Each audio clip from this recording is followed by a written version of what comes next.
What's up? This is AJR, and this is our most requested live Ask Anything chat. Yes, it is. The first question is Jennifer from San Diego, California. She says that she is getting married soon. Do we think that any of our songs would be good for her first dance?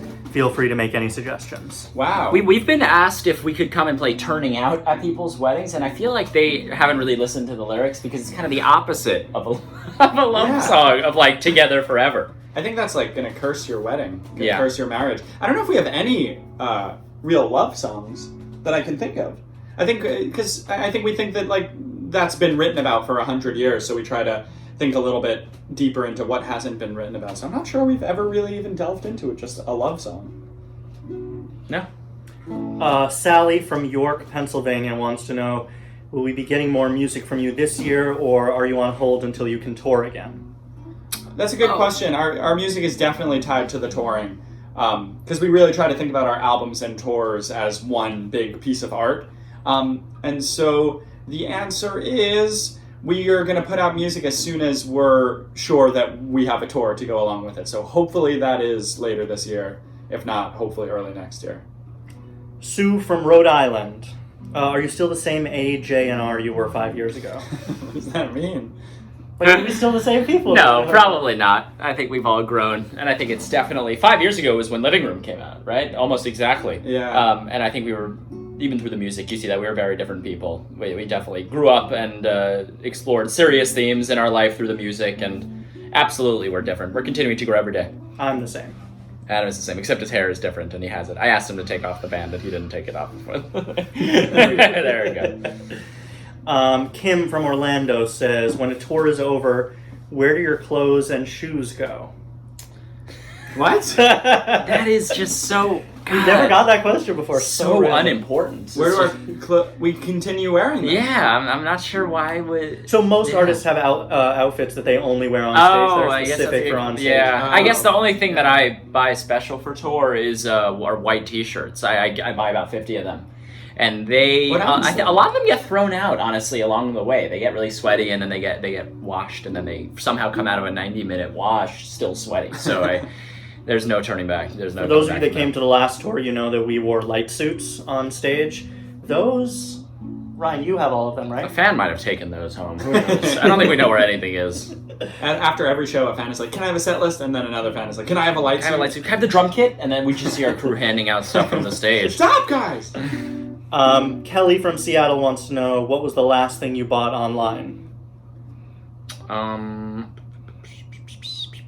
Oh, I just bought a lot of Bubbaloo. I don't know if you guys know what this is. It's a bubble gum, like from our childhood. Is Bubbaloo or Bazooka bubblegum? No, Bubbaloo. Yeah, it's Mexican or Brazilian, I'm not sure, but it's a really good bubble gum. We just bought a whole We used to have that in middle school, yeah. Yeah. That's... Bubbly. It came, because we have an apartment together, and it came, and it was addressed to me. And I didn't know he was ordering it, and it was just this huge thing of bubblegum, and I thought someone was... I had to call my friends saying they were pranking me, seriously. What was the last thing you ordered? Oh, the last thing I ordered. Oh, something for cooking. Oh, like a lot of mixing bowls. We're starting to bake a lot more, so I ordered a set of like 8 mixing bowls. For the first time ever, I was tempted by an Instagram ad, and I actually ordered something through an ad on Instagram.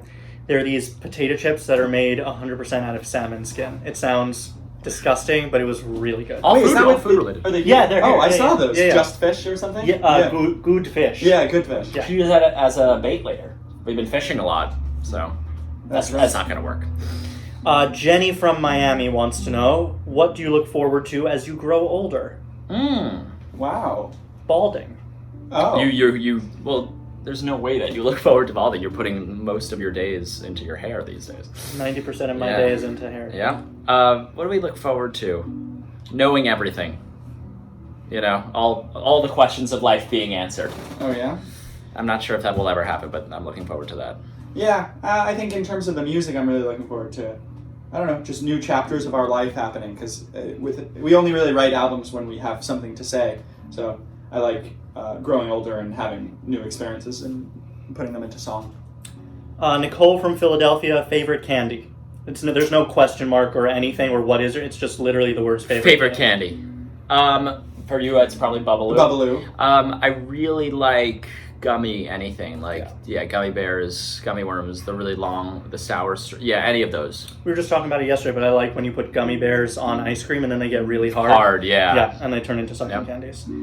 This is also a dessert-related question.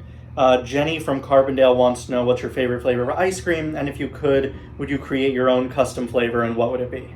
I don't eat ice cream really. I have sorbet and I just like fruit stuff. But Ryan is like the big ice cream fan. The ice cream fanatic. I like caramel cone, Häagen-Dazs. Ben and Jerry's flavor. Americone Dream. Yes. He's not done. I like Ample Hills. We're doing an Ample interview Hills. here, Dad. Get out. Okay. We're actually filming something. This is how we speak to our dad. Get out! Get out! Oh, he's crying now. He'll be fine. Move this. If I can make my custom. He's not done. Sorry. And I really like savory. I like salt and sweet stuff together. So I would do like a salty chocolate, salty vanilla. Oh, that basil ice cream in LA was so good. What was the name of that place? Yeah, we went with Zach. This is the major thing we disagree on. I just don't see why that would be. If you want basil, go grow basil in the garden and eat it. There was gorgonzola ice cream too. Oh, that was great. God. That's really good. Last question. Grace from Buffalo. Where did you work before you started doing music? I had a few odd jobs. I feel like I did. I feel like neither of you guys. Well, we were all actors. That's not what I was gonna say, but we were child actors. I walked dogs. I was a camp counselor, and I worked at the U.S. Open too for many. I was not a ball boy. I was a court attendant. It's like the secret job where you don't really do anything. You just kind of sit on the side of the court. So you were a ball boy. I was, I know, so I had to clean up everything. And the ball boys, literally, the ball boys would get paid less than us for some reason. So what they would do out of revenge is they would purposely, this is true, they would purposely take Gatorade and pour it all over the court and say, hey, can you come clean it up? And I was just thinking, I'm getting paid more than you, that's kind of what kept me going. All right, that's all the questions, I think. Oh, I have an odd job. I interned at a radio station, remember that? You did, I remember you doing a really bad job. And then I later asked my boss for a recommendation when I was trying to get into college, and he refused to give me a letter of recommendation. But he said it in like a night. He was like, I can't write you a good recommendation. I truly did a bad job. Yeah. Goodbye, guys. I think there were times where you were working there where you tried to, we had a early CD, like way before Living Room, of our music, and like you knew Elvis Duran, I think one of the New York DJs had worked there, and you were trying to like slip it under the door there, and then we realized like 5 years later that's just not how the music industry works at all. Yeah. But anyway, so yeah. Okay, that's all the questions. That's all the questions. Thanks for tuning in. Bye. Hope you learned something.